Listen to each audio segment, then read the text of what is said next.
Hello, everyone. Thank you for joining today's session on streamlining financial operations with the JD Edwards Digital Assistant.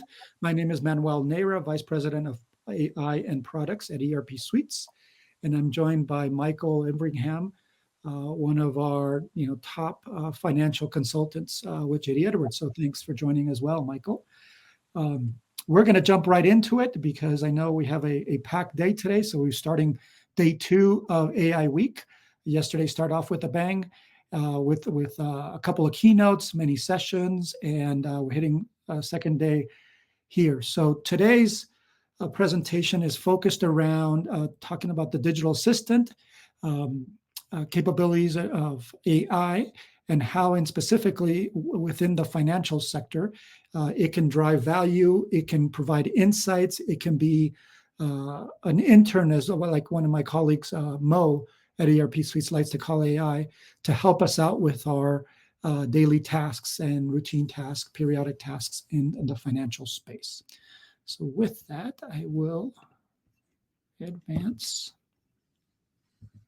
Michael, you still able to see my slides? Just making sure. Yes, I can still see them. Mm-hmm. Great. Okay, because I'm seeing a different version of it, but just make sure everything's good. So just a little bit about ERP Suites. We're an end-to-end consulting company for JD Edwards. Everything and anything you can think of, we do applications, technical side, hosting, managed services, and of course we have a collection of products, and of course AI. So let's jump into artificial intelligence. As was discussed yesterday in Julie's keynote, as well as the keynote that Mo and I delivered, AI is quickly becoming, part and parcel of what companies do. Now, some companies may be on the beginning part of the journey, others may be a little bit more advanced, but the reality is that companies are getting value, and I'll share some more statistics today in terms that substantiate that. Secondly, AI encompasses a broad range of technologies and services. And as we saw yesterday, right, Oracle, like some of the other vendors in the enterprise AI space, have a collection of services that are focused around a variety of different capabilities, whether it's anomaly detection or whether it's bringing in and augmenting the learning of your AI agent with external data through RAG or other kind of services. Those are there to help us deliver solutions that help us as humans with our day-to-day business, with our operations, with our insights into data, et cetera. Delivers new capabilities into JD Edwards, right? AI, yes, what we're doing at ERP Suites is taking technology and augmenting the capabilities that the JD Edwards apps have today. And as we talked about yesterday, we're doing that in a way where we're not customizing the JD Edwards apps, which is something that we all know comes with overhead and costs. But we found a way to do that without having to customize your app, so you can still get the patches, updates that you need from the Oracle JD Edwards teams. And AI solutions for business aren't standalone products, right? They are integrated. They typically on a cloud platform. The one that we've discussed quite a bit as ERP Suites has been Oracle's, and again, Oracle's can run. AI can run with your JD Edwards, whether you're running on on-premise, whether you're running on a third-party cloud, or you're running on a private cloud. OCI AI will work for you as well. So why AI? And I'll go through these quickly because I want to have some time to show some use cases, some demos real quick. Why AI? Increased investment in the last couple of years has gone up by 300%, right, in AI methodology. And we talked a little bit about that yesterday regarding a methodology being necessary to make sure that you have a successful and fruitful AI adoption project. 57% of businesses expect AI to improve experience and support, and we're seeing that, right? Even in just the last 9 to 12 months, I've noticed the digital assistants or in some cases they're chatbots, right? Because they're a little bit more structured and rudimentary, but they're getting more sophisticated in the types of questions they ask and what kind of tasks they can complete. And by doing that, they're doing it by learning in the interactions that they have with us, and that's what we'll show a little bit of today with the financials digital assistant. How it will learn, how it will give you insights to your financials, particularly when you're doing financial planning and analysis. 80% of executives have indicated on across a wide array of surveys that it improves productivity and creates new opportunities. The new opportunities we spoke about yesterday, which are in regards to new products, new services, new ways to message, new ways to do marketing as well. 63% of organizations agree AI is fostering innovation. That's what I just talked about, so just reinforce that point. And consumers prefer interacting with digital assistants. Now, that one's a qualified one, right? If it's a digital assistant that doesn't help you, you're not going to like that, right? If it's very robotic and very rudimentary, you're not going to like about it. But if it saves you time, right? Having to wait, we've all had to wait in a phone queue to get a human to respond to our question, and then they bounce us around to 3 or 4, 5 people, and eventually we get our answer. If a digital assistant can do that and can do it with natural language and be conversant with us, where we're almost seems like we're interacting with another human on the other end, and we get our answer much quicker, of course we would prefer using that kind of technology. So use case, let's talk a little bit about delivering insights, predicting analysis, productivity, and automating tasks and minimizing effort.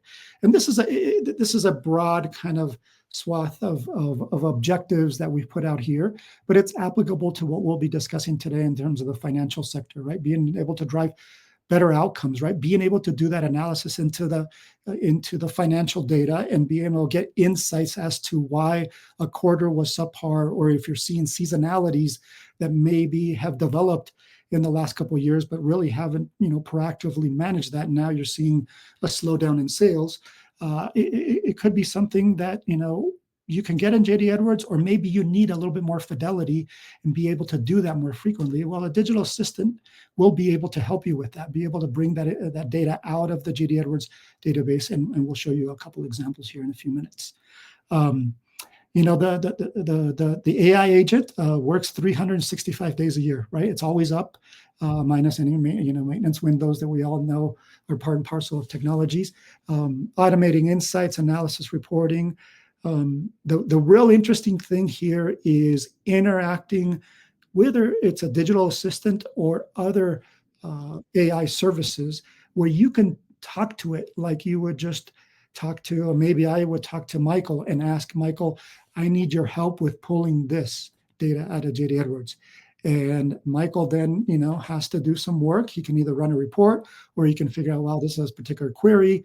I'm going to go ask an SQL expert to run an SQL. Those are the kinds of things now that you can do with natural language. And in that particular point, there'll be another keynote. I'll pitch a keynote that is slated for tomorrow by the Oracle Ask Data team, where they're really making that happen, literally translating natural language into SQL and then producing tangible insights from the JD Edwards data. Okay, and specifically, as we know, the JD Edwards team has talked about the JD Edwards data that you all as customers have built out over decades, years, etc. That's your digital gold, right? Well, being able to mine that through natural language is pretty.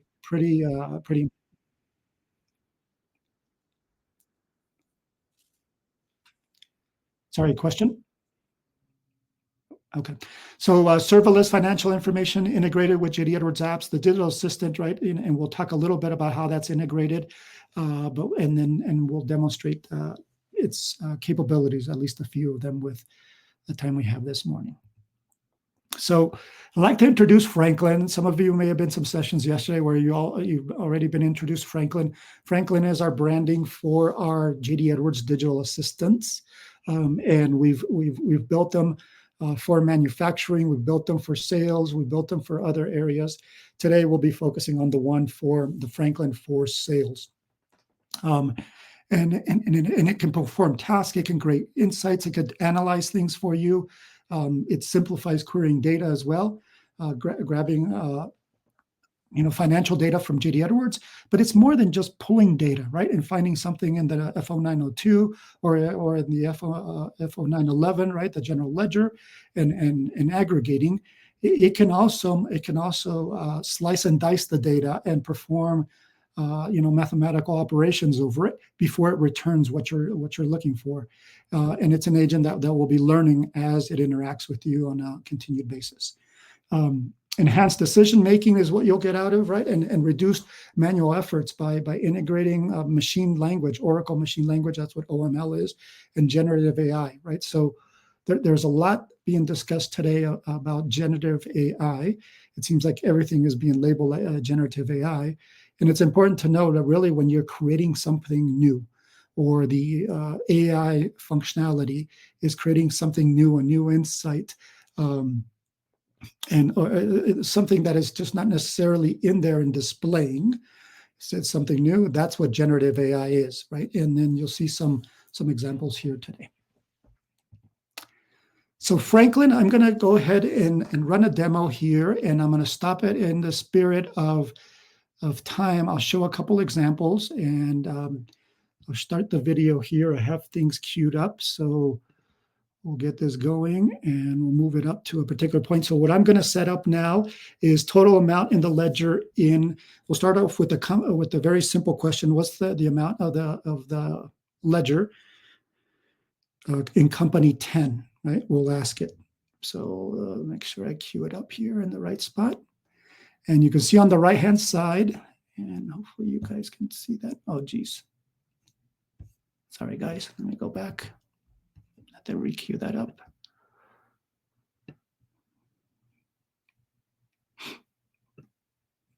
So here you'll see that, and I'll shrink this down so you can see a little bit better. At the bottom, be in time, what is the total amount in the ledger for company 10?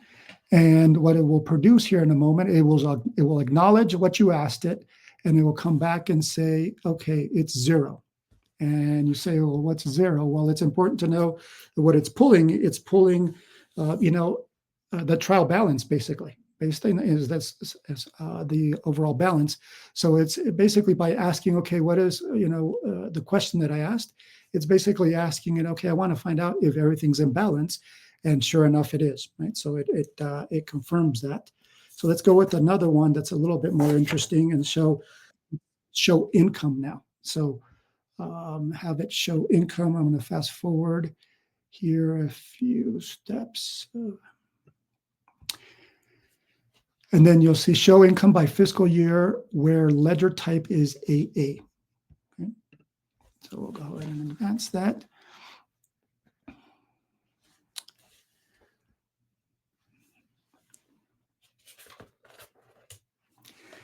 It will acknowledge, and it'll produce, show income by fiscal year for fiscal 15, 16, 17, and 18. And you can see in fiscal 15, right?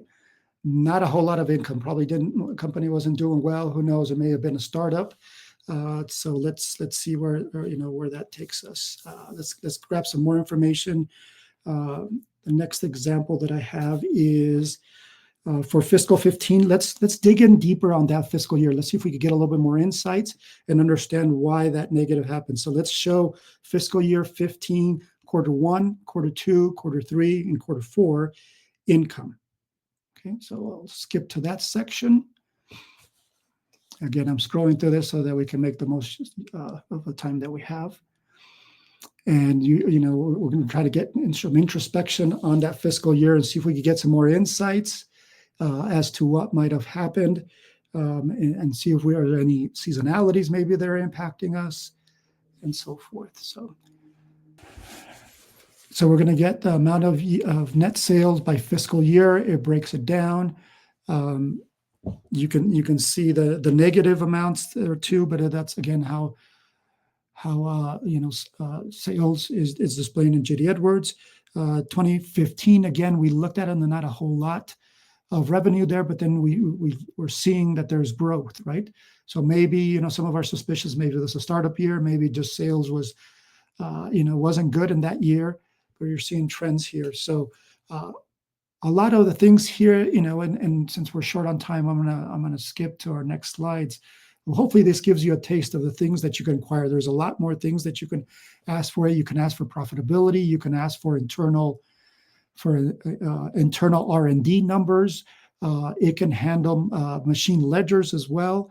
It's pretty flexible what we've done, and it can interpret language. So you don't have to tell it the exact terms of what it does. It could be lingo that we use in JD Edwards, or you use general accounting language. It will translate it into JD Edwards lingo to figure out the right kind of data. So it's pretty impressive here. This is the internal R&D example. So because we're a little short on time, I'm going to go ahead and pause the video and move forward to the next steps. If people want to see more of this video or want a deeper demo, please don't hesitate to reach out. Okay, so I'm going to go ahead and move forward in the spirit of wrapping up here quickly. Franklin's powered by orchestrations behind the scenes, and of course, Oracle AI. We're using Oracle Data Warehouse for a couple of scenarios. We're using digital assistant, machine learning, the general artificial intelligence offerings within the OCI collection of services, as well as Enterprise One. The key thing here is starting with 9.2.8.2. JD Edwards enabled us to be able to directly authenticate OCI AI services within orchestrations, and that's what's made these possibilities a lot easier to create. So bridges interaction between user needs and the database system, simplifies interaction. You can also see it's a nice user interface, right? So Franklin is sitting side by side the base JD Edwards application. So you can see the context. And in some use cases, you'll see that rows will be highlighted. You'll see things being able to be pushed back and forth if those are the scenarios that you need. It's pretty flexible. So we built this so that, again, right, best user experience possible. I talked about machine ledgers. Automating FP&A tasks, as I talked about earlier, is a key thing. We talk about efficiencies quite a bit with AI, and this is no exception. Cloud infrastructure, I'll skip through this quickly. We're part of the RAG beta and gotten a lot of insights where we can, augment the knowledge that AI has with external data, but not let your data leak out, right? So it's secure. Some additional illustrative examples that unfortunately we will run out of time to show this, but you can see the other kind of questions that you can ask Franklin. And in conclusion, embrace the future, which is AI. It's the present, and it's going to continue to evolve. Create new capabilities, and embrace the productivity gains that it comes with. So thank you for your time. Apologies for some of the technical challenges we had today, but hopefully this gave you a little bit of taste of what's possible. If you have any questions, please do not hesitate to reach out to me, and we certainly can have a follow-up conversation on any topics or show you more of what Franklin is capable of. We've talked about the AI journey in the past, and of course, we'll be at Blueprint, we'll be at user groups, and keep an eye out for our video podcast that we have that Nate leads from our team. It's a fantastic one. Enjoy the rest of the day, and we'll be in touch.